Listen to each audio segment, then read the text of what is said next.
சூரிய பகவான் ஒளிமுகம் காண அங்கு கற்பக தருவின் நெற்றியில் மலரும் சூரிய பகவான் ஒளிமுகம் காண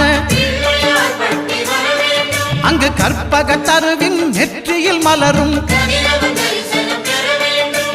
இருளை விலக்கி உலகை எழுப்பும் ஞாயிறு அங்கே குடியிருப்பான் அவன் ஆனை முகத்தனின் அடியவர் மனத்தில் ஒளியாய் வந்து கொலுவிருப்பான்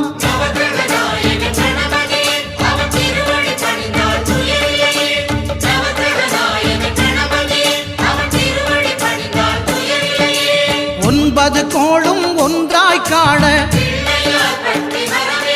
அங்கு கற்பகம் என்னும் கடவுளின் மெய்யில்